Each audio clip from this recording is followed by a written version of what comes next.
Okay, सो अब हमने start करना है नर्व इम्पल्स के बारे में। नर्व इम्पल्स क्या, मैंने बताया कि it is an electrical signal that flows down the electron neuron, ठीक है, सॉरी, ठीक है, ठीक है। अब ये एक होता है आपके पास न्यूट्रॉन, सही है, ये है न्यूरॉन।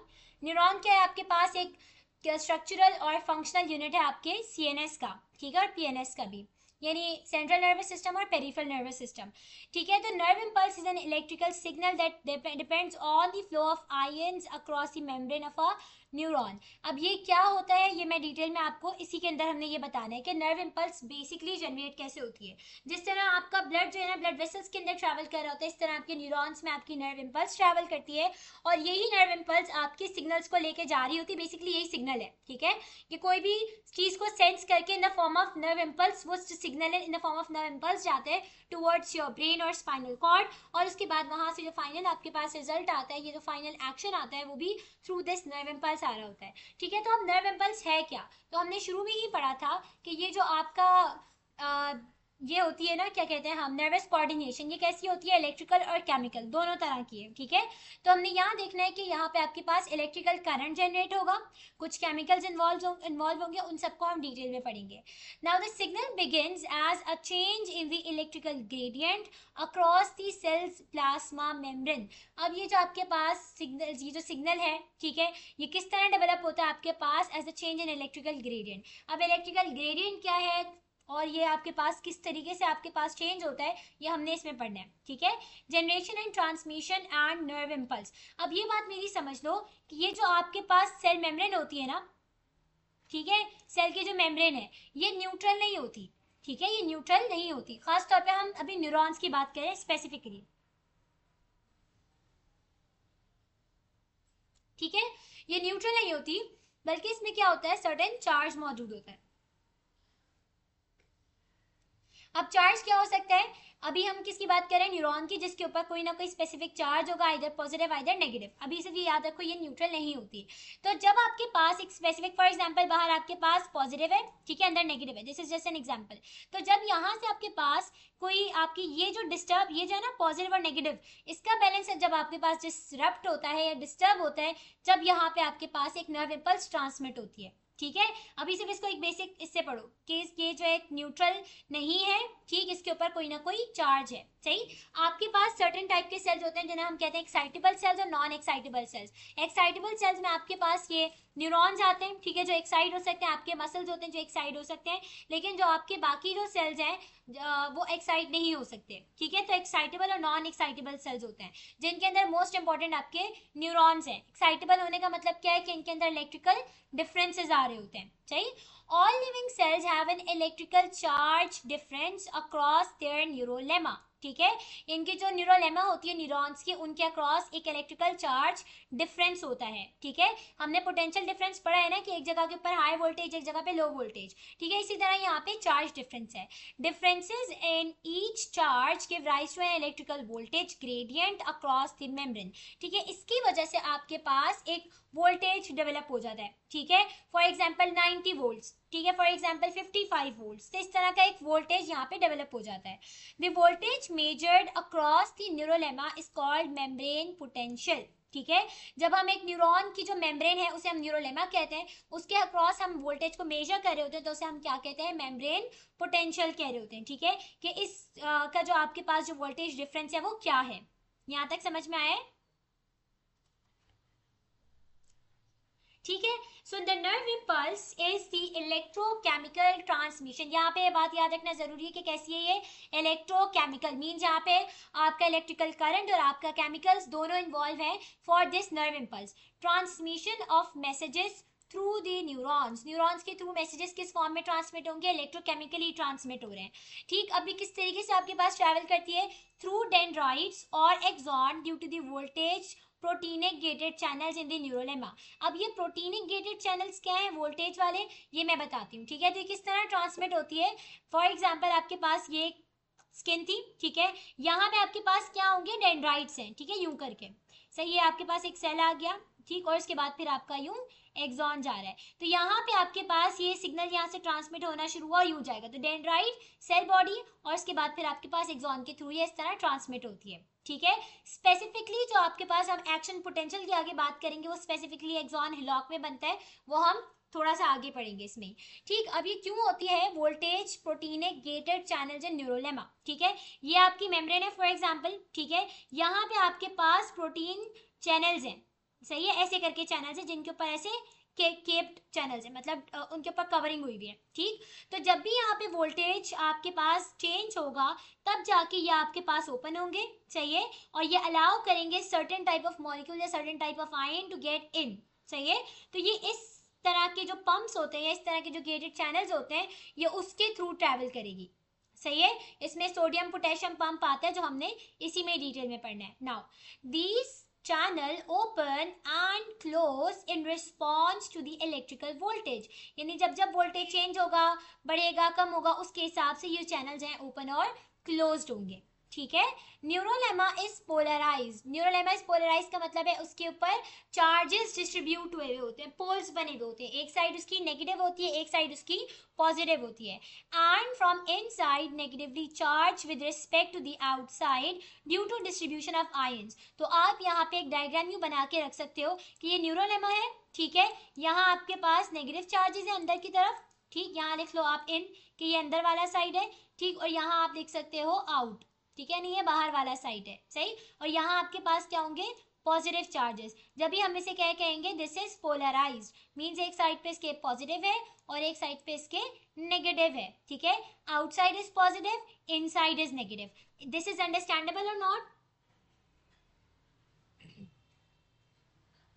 ठीक है, अब ये क्यों होता है, अब हमने ये देखना है। तो देखो, ये होता इसलिए है कि आपके बॉडी में सर्टेन इलेक्ट्रोलाइट, सर्टेन आयंस हैं, जिसकी यहाँ पे खासतौर पे न्यूरॉन्स की अगर बात करें तो इनकी सर्टेन डिस्ट्रीब्यूशन हुई होती है। ठीक है, जैसे आपके हम जो मोस्ट इंपॉर्टेंट जो हम पढ़ने वाले हैं वो सोडियम और पोटेशियम पढ़ने वाले हैं, ठीक है, बाकी भी आपके इंपॉर्टेंस रखते हैं, लेकिन मोस्ट इंपॉर्टेंट इस कॉन्टेक्स्ट में आपका सोडियम और पोटेशियम है। So polarisation means the intracellular major positive ions are, ठीक है, मतलब सेल के अंदर जो मेजर पॉजिटिव आयंस है वो क्या है, पोटेशियम है, ठीक है, और सोडियम क्या है आपके पास, it is major extracellular ion. यहाँ पे थोड़ा ग्रामेटिकल एरर है, इन दोनों लाइंस का मतलब ये है, पोलराइजेशन का मतलब होता है कि एक साइड के ऊपर मतलब पोल्स बन गए, ठीक है, बाहर की तरफ आपके पास पॉजिटिव चार्ज है, वो किसकी वजह से आ रहा है, ड्यू टू दिस सोडियम, ठीक है, क्योंकि इसे हम कह रहे हैं एक्स्ट्रा सेल्युलर मेजर आयन, यानी सेल के बाहर मेजरली आपका सोडियम मौजूद होगा, सही है, यानी अगर मैं ये सेल ड्रॉ करती हूँ तो मैं यहाँ लिख लेती हूँ सोडियम है बाहर की तरफ, ठीक है, मेजरली, इसकी वजह से यहाँ पे पॉजिटिव चार्ज आया हुआ है, सही, और इंट्रासेलुलरली आपके पास जो पॉजिटिव आयन है वो क्या है, आपका पोटेशियम है। लेकिन हमने क्या पढ़ा है कि इंट्रासेलुलरली ये कैसी होती है, नेगेटिव होती है। नेगेटिव क्यों होती है, because of presence of negative ions as well, ठीक है, तो बाहर तो सोडियम है ज्यादा, ठीक है, पॉजिटिव, अंदर पोटेशियम भी है पॉजिटिव, लेकिन बाकी जो नेगेटिव आयंस हैं वो भी अपना इंपैक्ट रखते हैं, जिसकी वजह से आपकी मेम्ब्रेन नेगेटिव हो जाती है, ठीक है। द कंसेंट्रेशन ऑफ पोटेशियम, मैं इसको इस पैराग्राफ को पूरा करके फिर से एक्सप्लेन करती हूँ, ठीक है।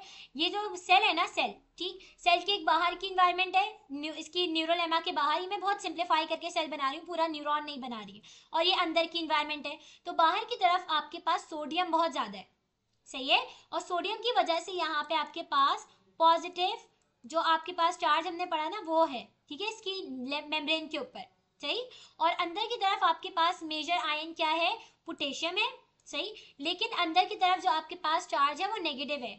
ये वाली बात अभी मैं बताती हूँ कि ऐसा क्यों है, क्यों मैंने बताया अभी पहले भी रिपीट किया है कि अंदर की तरफ आपके पास क्या है, सर्टेन नेगेटिव आयंस भी होते हैं जिनकी वजह से नेगेटिव चार्ज आ रहा है। हम ये पूरा पैराग्राफ पढ़ेंगे ना तो इसकी वजह से आपको ये समझ में आ जाएगा अच्छे से, ठीक।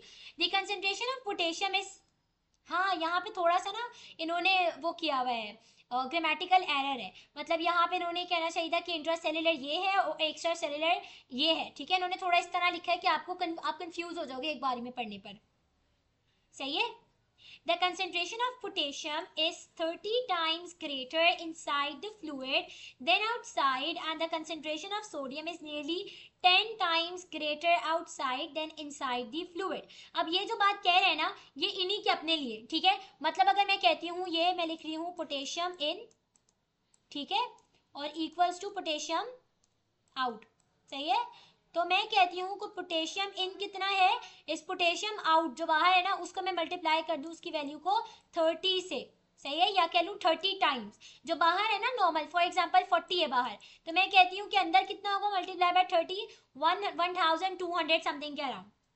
बात समझ में आई? ये इस तरीके से होगा कि अंदर ज्यादा है, सही है, और बाहर कम है पोटेशियम। और जो सोडियम कह रहे हैं, तो सोडियम आपके पास जो इन वाला है वो कम है, और बाहर वाला जो सोडियम है वो ज्यादा है आपका, ठीक है। बाहर वाला सोडियम किस तरह, कितना बोला इन्होंने, 10 टाइम्स है आपके पास, किसका, इनका।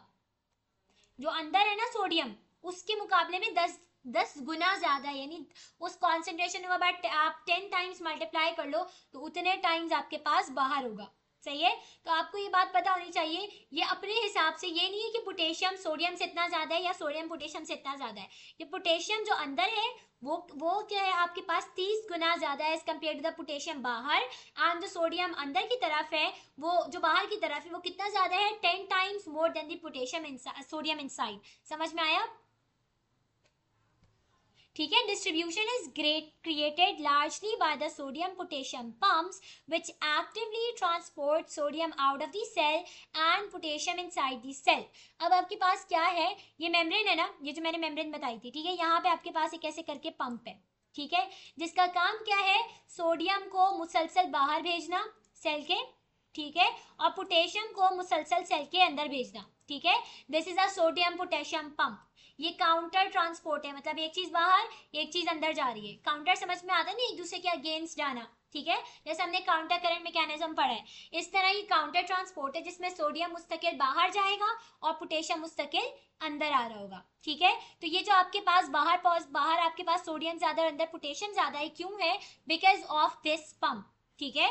The channels in the membrane are specific to ions and allow one kind of ion and restrict other ions to pass through it. ठीक है। अब कह रहे हैं the negative ions inside the neurolemma. इस नेगेटिव जो ये आपके न्यूरोलेमा का अंदर वाला हिस्सा है, यहाँ पे आपके पास जो नेगेटिव आयन है वो क्या है, chloride, phosphate, sulphate and some proteins, ठीक है, जो कि जिनके ऊपर आपके पास नेगेटिव चार्ज है, that are produce inside and cannot diffuse outside the cell. ये आप वो प्रोटीन्स की बात करें जो सेल के अंदर ही बनते हैं और सेल से बाहर नहीं निकल पाते। तो सेल के बाहर आपके पास पॉजिटिव चार्ज तो है सोडियम की वजह से, आप ये भी कहते हैं मिस अंदर भी पॉजिटिव चार्ज होता है क्योंकि अंदर भी पोटेशियम है, लेकिन पोटेशियम के अलावा बाकी भी आपके पास ऐसे सब्सटेंसेस मौजूद हैं जो क्या कह रहे हैं, क्या कह रहे हैं, अंदर की मेम्ब्रेन को नेगेटिव चार्ज प्रोवाइड कर रहे हैं, जिनकी एग्जांपल क्या है, क्लोराइड, फॉस्फेट और सल्फेट। Is that understandable? इसमें कोई प्रॉब्लम है?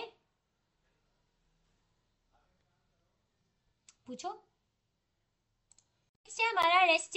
नेक्स्ट है हमारा रेस्टिंग मेम्ब्रेन पोटेंशियल, ठीक है। अब ये क्या है रेस्टिंग मेम्ब्रेन पोटेंशियल, ठीक है, इसकी एक बहुत सिंपल सी एक बहुत अच्छी सी डेफिनेशन है, वो ये है आपके पास कि the differences in the charges, ठीक है, जो बाहर की तरफ है और अंदर की तरफ है, ठीक है, हम कह सकते हैं difference between the ionic concentration of charges या ionic gradient when the membrane is at rest.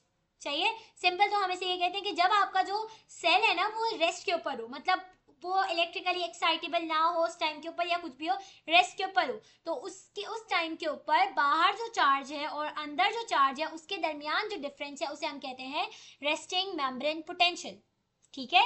So it is a difference, ठीक है, the difference between the ionic concentration of the membrane when the membrane is at rest. Simple चाहिए, चाहिए।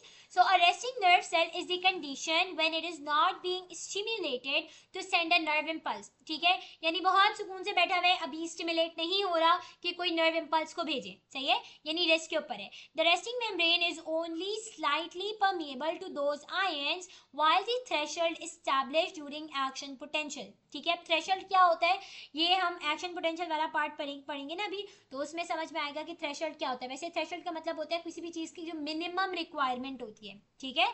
सो आगे बढ़ते हैं, the potential difference between the positive and negative charges across the cell membrane are called the resting membrane called the membrane potential, ठीक है। अब ये क्या इन्होंने मेम्ब्रेन पोटेंशियल की डेफिनेशन बताई है। अगर आपके पास कभी आ जाए कि डिफाइन मेम्ब्रेन पोटेंशियल, तो आप क्या बताओगे, द पोटेंशियल डिफरेंस बिटवीन, यहाँ बिटवीन मिसिंग है पोटेंशियल डिफरेंस के बाद, ठीक है, यहाँ पर सही। The potential difference between the positive and negative charges across the cell membrane, ये लिखना जरूरी है, ठीक, आर कॉल्ड मेम्ब्रेन पोटेंशियल, और इसको हम मेजर किस में करते हैं, मिली वोल्ट्स में करते हैं, ठीक है। अब रेस्टिंग मेम्ब्रेन पोटेंशियल क्या हो जाएगा, जब आप इसके आखिर में क्या लगा दोगे, when the membrane is at rest, तो आपकी डेफिनेशन बन गई रेस्टिंग मेम्ब्रेन पोटेंशियल की, ठीक है। The resting membrane potential has a value of -70 millivolts, ये अंडरलाइन करो, ये एमसीक्यूज के लिए आपका इंपॉर्टेंट है, ठीक है। अब यहाँ पे जो नेगेटिव साइन है ये क्या बताता है, the negative sign is related to the inside excessive negative ions, जो अंदर की तरफ एक्सेसिवली नेगेटिव आयंस मौजूद है ये उसको इंडिकेट कर रहा है, ठीक है। Neurons are excitable means they respond to changes in their surroundings, ठीक है। एक्साइटेबल है मीन्स ये जो चेंजेस आ रहे हैं उसको रिस्पॉन्स दे सकते हैं, ठीक है, उसका एक एडिक्वेट सा रिस्पॉन्स प्रोवाइड कर सकते हैं। दीज चेंजेस और stimuli affect the membrane potential, ये जो चेंजेस हैं, जो स्टिमुलाई है, ये क्या करता है, ये आपके मेम्ब्रेन पोटेंशियल को किसी ना किसी तरह डिस्टर्ब करता है, ठीक है। तो जब आपके पास मेम्ब्रेन पोटेंशियल डिस्टर्ब हो जाए चाहिए तो उसमें आपके पास दो कंडीशन होती है, या फिर आप या तो आपका जो मेम्ब्रेन पोटेंशियल है मजीद नेगेटिव हो जाए, मतलब -70 था ना, मैं इसे यहाँ लिख देती हूँ, यहाँ लिख देती हूँ, ठीक है।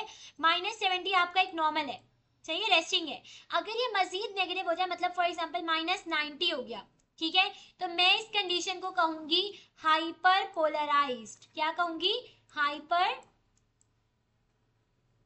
पोलराइज्ड, ठीक है, हाइपर पोलराइज कहती हूँ, ठीक। अब अगर ये जो -70 है ये आपका पॉजिटिव की तरफ हो जाए, भले ही इसकी वैल्यू का जो साइन है ना वो पॉजिटिव ना हो, ठीक है, फॉर एग्जांपल -55 चाहिए, या -45 या -20, तो ये कंडीशन आपके पास जिसमें आपका ये नंबर जो है कहाँ जा रहा है, पॉजिटिव की तरफ जा रहा है, इस कंडीशन को हम कहते हैं डीपोलराइज्ड, सही है,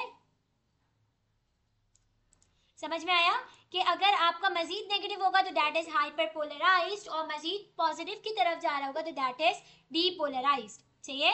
so if the membrane potential becomes more negative, then the resting potential, the membrane becomes hyperpolarized, and if the membrane becomes less negative, then the resting potential, the membrane becomes depolarized, ठीक है।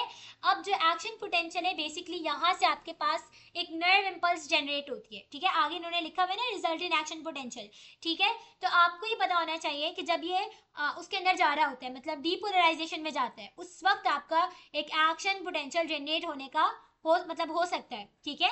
So sufficient depolarisation results in an action potential, मतलब अच्छी खासी depolarisation हो जाती है, उसकी वजह से आपके पास एक्शन पोटेंशियल डेवलप होता है, सही है, यहां तक समझ में आया, ठीक है। Now when the membrane is at rest, potassium ions accumulate inside the cell due to a net movement with the concentration gradient, मतलब बाहर सोडियम कहाँ जा रहा है, बाहर जा रहा है, पोटेशियम कहाँ आ रहा है, अंदर आ रहा है, ऐसे ही था ना जो हमने पढ़ा कि रेस्ट के ऊपर है तो ऐसा हो रहा है। The negative resting membrane potential is created and maintained by the increasing concentration of cations outside the cells, यानी एक्स्ट्रा सेलुलर फ्लूइड में, relative to the inside cell, ठीक है, इन दी साइटोप्लाज्म, मतलब ये है कि जहां पर आपके पास अगर पोटेशियम अंदर की तरफ आ रहा है तो उसी टाइम पे आपका कैटायन यानी आपका जो सोडियम है वो भी बाहर जा रहा होगा और एक ग्रेडियंट को मेंटेन करके रख रहा है, चाहिए। The negative charge within the cell is created by the cell membrane being more permeable to potassium ion movement than sodium ion movement, ठीक है। अब ये क्यों होता है कि देखो आपके पास ये जो आपके पास सोडियम और पोटेशियम आ रहा है ना, बाहर जा रहा है अंदर आ रहा है, सही है, तो ये आपके पास इस तरह है कि जो सेल मेम्ब्रेन है वो ज्यादा परमिएबल होगी फॉर पोटेशियम, ठीक है, मतलब पोटेशियम ज्यादा आएगा अंदर की तरफ और सोडियम जो आपके पास बाहर जा रहा है वो क्या आएगा, वो कम होगा, चाहिए। In neuron potassium ions are maintained at high concentration within the cells while sodium ions are maintained at high concentration outside of the cell, सही है। So the cell possesses potassium and sodium leakage channels that allow two cations to diffuse down the concentration gradient. इस तरह है कि आपके पास देखो तीन आपके पास ये होता है लीकेज चैनल, ठीक है, वो था आपके पास जो हमने पढ़ा ना सोडियम पोटेशियम का जो आपके पास चैनल है, ये आपके पास है लीकेज चैनल। इसमें क्या होता है आपके तीन सोडियम बाहर जा रहे हैं, सही है, तीन सोडियम बाहर जा रहे हैं और दो पोटेशियम उसके बदले में अंदर आ रहे हैं, सही है, 3 सोडियम बाहर गए और 2 पोटेशियम अंदर आए, तो देखो क्या होगा, चार्ज कितना जा रहा है अंदर से, 3 का जा रहा है, वापस कितना आ रहा है, 2 का आ रहा है, तो यहाँ -1 का एक फर्क आ गया, एक कम हो गया यहाँ पर। समझ में आया कि 3 सोडियम, ये जो चैनल था ना, लीकेज चैनल्स हमने पढ़े, जो सोडियम और पोटेशियम को एक्सचेंज कर रहे हैं, तो एक टाइम पे 3 सोडियम को बाहर भेज रहे हैं, 2 पोटेशियम को अंदर ला रहे हैं। सही है, तो आपके जो 3 सोडियम बाहर जा रहे हैं, उनमें से अगर हम 2 को बराबर करें, तो 2 और 2 तो आपकी पोटेशियम और सोडियम दोनों का पॉजिटिव चार्ज बराबर हो गया, लेकिन फिर भी एक पॉजिटिव आयन अंदर से ज्यादा गया, तो अंदर क्या शुरू हो जाएगी, नेगेटिविटी शुरू हो जाएगी। अब समझ में आया, ये बात समझ में आई? हाँ ना, नेगेटिव देखो ना, 3 थे, नॉर्मली आपके पास क्या है, अगर 3 जाए और 3 आए तो बिल्कुल सेम कंडीशन रहे, लेकिन अगर 3 सोडियम बाहर जा रहे हैं और 2 पोटेशियम आ रहे हैं, मतलब 3 पॉजिटिव जा रहा है, 3 पॉजिटिव जा रहा है और 2 पॉजिटिव आ रहे हैं, मतलब एक की कमी हो रही है। सही है, बात समझ में आई लीकेज चैनल्स की? सही, कि क्या होगा, however the neurons have far more potassium leakage channels than sodium leakage channels। ठीक है, अब ये भी कह रहे हैं कि जो पोटेशियम के लीकेज चैनल्स हैं वो ज्यादा होते हैं as compare to sodium leakage channels. सही है, अब ये क्या है, ये भी हम जब ये पढ़ेंगे ना, ये देखो यहाँ पे इन्होंने दिखाया हुआ है, ये शो किया हुआ है। सही है, ये जो आपके पास पोटेशियम लीकेज चैनल्स हैं, इनके ज्यादा होने की वजह से यहाँ पे आपके पास ये चार्ज इस तरह का जनरेट हो रहा है। Therefore, potassium diffuses out of the neural lemma at a much faster rate than sodium leaks in। ठीक है, मतलब जो आपके पास पोटेशियम है उतनी तेजी से बाहर जाता है। सही है, जितनी तेजी से आपके पास सोडियम अंदर नहीं आ रहा होता। ठीक है, because more cations are leaving the cell than are entering, this causes the interior of the cell to be negatively charged relative to the outside of the neural lemma। The actions of the sodium potassium pump help to maintain the resting potential once established। Recall, the sodium potassium pump brings 2 potassium ions into the cell while removing 3 sodium ions per ATP consumed। As more cations are expelled from the cell than taken in, the inside of the cell remains negatively charged relative to the extracellular fluid। It should be noted that chlorine tends to accumulate outside of the cell because they are repelled by negatively charged proteins within the cytoplasm। ये सब कुछ समझ में आया या मैं इसे explain करूं मजीद? अब देखो यहाँ इन्होंने 2 टाइप के बता देती हूँ, यहाँ पे इन्होंने 2 टाइप के चैनल्स बताए। ठीक है, एक इन्होंने बताया सोडियम पोटेशियम एटीपीएस, ठीक है, जो यहाँ पर है, नजर आ रहे हैं, ब्लू से हाईलाइट किया मैंने, सोडियम पोटेशियम एटीपीएस है। तो क्या करता है, एक एटीपी इस्तेमाल करते हुए 2 सोडियम अंदर लेकर आता है, 3 पोटेशियम को बाहर लेकर जाता है। बात समझ में आई? ठीक है, उसके अलावा आपके पास लीकी चैनल्स हैं। चाहिए, थोड़ा सा शुरू में थोड़ा मिसकंसेप्शन हो गया था, सॉरी, वहां पे उन्होंने लीकी चैनल्स लिखा हुआ है, वहां पे आपने लीकी नहीं, एटीपी चैनल्स लिखना है। सही है, ये एटीपी चैनल्स होते हैं आपके पास जो इसको आप क्रॉस करने देते हैं। सही है, तो ठीक, अब बात आ गई आपकी लीकी चैनल्स की। सही है, सो एक चैनल है आपके पास पोटेशियम के लिए, एक है आपके पास सोडियम के लिए। सही, पोटेशियम वाले चैनल इस पोटेशियम को बाहर लेके जाएंगे और सोडियम वाले चैनल सोडियम को अंदर लेकर आएंगे। यहां तक समझ में आया? नॉर्मली आपके पास क्या है, नीचे की तरफ यहाँ आपके पास क्या है, पोटेशियम ज्यादा, यहाँ आपके पास सोडियम ज्यादा। किसकी वजह से? इस एटीपी पंप की वजह से, क्योंकि लीकी चैनल्स आपके पास डाउन द ग्रेडियंट है, मतलब विदाउट एनी एनर्जी एक्सपेंडिचर। यहाँ का जो आपके पास ये पोटेशियम है इसको लेके जाएंगे इधर। ठीक है, क्योंकि ये हायर है, लोअर की तरफ जाएगा, और जो आपके पास सोडियम चैनल है वो यहाँ से अंदर की तरफ आएगा, हायर टू लोअर। लेकिन अब ये क्या कह रहे हैं कि सोडियम आ तो रहा है, लेकिन क्या है कि जो पोटेशियम चैनल्स है वो ज्यादा है सोडियम के मुकाबले में। सही है, पोटेशियम के चैनल ज्यादा है, तो आपके पास जितने ही बाहर जा रहे हो जितने आ रहे हैं, इसके दरमियान आपके पास एक प्रॉपर बैलेंस नहीं आता उस तरह का, कि जिसकी वजह से आपके पास एक चीज ज्यादा, मतलब आपके अंदर की तरफ नेगेटिविटी आ जाती है, बाहर की तरफ पॉजिटिविटी आ जाती है। समझ में आया ये? क्योंकि देखो पोटेशियम यहाँ से जाएगा और इसके थ्रू वापस आ जाएगा, और सोडियम यहाँ पे आ रहा है। सही है, और स्लोली आता है। सही है, तो अंदर की तरफ जो पॉजिटिविटी है ना वो कम हो जाती है। एक तो 3 आपके पास डायरेक्टली यहाँ से कितने सोडियम गए, 2-3 गए। सही है, और ये जो पोटेशियम चैनल है क्योंकि बहुत ज्यादा है तो इसकी वजह से बहुत ज्यादा पॉजिटिव चार्ज ऑलरेडी बाहर होता है। बात समझ में आ रही है? मतलब जा रहा है बाहर, होता नहीं है, जा रहा है। इसकी वजह से यहाँ एक नेगेटिविटी क्रिएट हो जाती है। अब समझ में आया? ये से रिपीट करूं?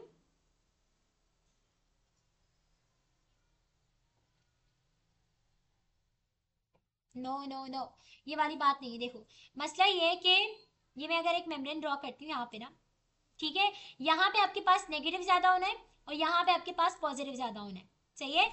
अब आपके पास जो मैंने चैनल्स बताया वो कौन सा है? ये है सोडियम पोटेशियम एटीपीएस, जिसका काम क्या है? 3 सोडियम को बाहर लेके जाएगा ये, सही है। 3 सोडियम को ये बाहर की तरफ चला गया और लाएगा क्या? 2 पोटेशियम को अंदर लाएगा, चाहिए। ये वाली बात समझ में आ गई? एक ये कॉन्सेप्ट हो गया। दूसरा इन्होंने बताया लीकी चैनल्स का, तो ये आपके पास हो गए लीकी चैनल्स। एक आपके पास पोटेशियम लीकी चैनल है, एक आपके पास सोडियम लीकी चैनल है, सही है। Potassium leaky channel for example हम यहाँ बना रहे थे 2, ठीक है, समझो। तो अब लीकी चैनल्स के थ्रू ऐसे ही आपके पास सोडियम पोटेशियम जो है बाहर जा रहे हैं विदाउट एनी एनर्जी, सही है। तो यहाँ पे आपके पास कितने आ गए? 2 पोटेशियम आ गए, आ गए। यहाँ से तो 2 चले गए, सही है। और जो सोडियम का है वहां, यहाँ पे तो एक ही है, तो यहाँ पे आपके पास एक सोडियम आ गया अंदर। देखा जाए तो कितना पॉजिटिव चार्ज बाहर गया है? 2 गया, गया ना 2, आया कितना? 1 आया। बात समझ में आ रही है? तो इसकी वजह से भी यहाँ पे एक डेफिसिट क्रिएट होना शुरू हो गया कि पॉजिटिव जा रहा है, आ कम रहा है अंदर, सही। और उसके बाद ये जो पोटेशियम है ये यहाँ से वापस 2 पोटेशियम डिफ्यूजन हो जाते हैं और 3 सोडियम यहाँ से बाहर जा रहे हैं। तो फिर भी हम कहेंगे अब भी यहाँ पे डेफिसिट आ रहे हैं कि 3 चार्ज आपके पास जा रहे हैं और 2 आ रहे हैं अंदर, आ रहा है ना। तो इसकी वजह से ओवरऑल यहाँ पे नेगेटिव चार्ज डेवलप हो जाता है, जबकि बाहर आपका पॉजिटिव चार्ज आ जाता है। Is that understandable now? आ गया समझ? अंदर की तरफ ना कमी होना शुरू हो जाती है। अंदर आ रहा है पॉजिटिव, लेकिन जितना आपके पास जा रहा है ना उसके मुकाबले में कम आ रहा है, तो अंदर पॉजिटिव कम होना शुरू हो जाता है। इसके मुकाबले में जैसे क्लोराइड है, फॉस्फेट है, चाहिए, ये ज्यादा होगा, तो यहाँ पे इसलिए नेगेटिविटी आ जाती है। समझ में आया? अच्छा ठीक है, अब हम आगे बढ़ते हैं। यहाँ से हमने पढ़ लिया कि जो क्लोरीन है ये भी बाहर की तरफ ज्यादा एक्यूमुलेट होगा, क्योंकि अंदर जो है ना आपके पास यहाँ नेगेटिवली चार्ज प्रोटीन्स बहुत होते हैं जो उसको रिपेल कर रहे होते हैं ट्रांसपोर्टेशन के अंदर, ठीक है। सो अब आ जाता है आपका एक्शन मेम्ब्रेन पोटेंशियल, ठीक है, जिसे हम एक्शन पोटेंशियल भी कहते हैं, सिंपल, ठीक। Action potential is triggered when any stimulus received by the neuron, ठीक है। कोई भी स्टिमुलस आएगा तो उसकी वजह से आपके पास एक्शन पोटेंशियल ट्रिगर होगा, ठीक। इसकी वजह से क्या होता है आपके पास? The sodium channels open instantly and sodium ions rushed inside the cell depending upon the intensity of stimulus. अब ये वाले जो सोडियम चैनल्स है they are different, ठीक। The membrane potential changes from its resting value, depolarize and becomes positive on inside the membrane, ठीक है। ये जो मेम्ब्रेन पोटेंशियल है आपके पास ये अपनी रेस्टिंग वैल्यू से चेंज हो जाता है, डीपोलराइजेशन स्टार्ट हो जाएगी और आपके पास ये पॉजिटिव हो जाएगा on the inside of the membrane. अच्छा ये हमारा टाइम खत्म हो रहा है, तो मैं काम करती हूँ कि अजान भी हो रही है, नमाज के बाद यहीं से कंटिन्यू करती हूँ, ठीक है। हम फिर आज केमिस्ट्री नहीं करेंगे, हम इसको पूरा करेंगे, क्योंकि अभी ये बार बार भूल रहे हो, ये बाद में भी भूल जाते हैं हम बार बार, ठीक है।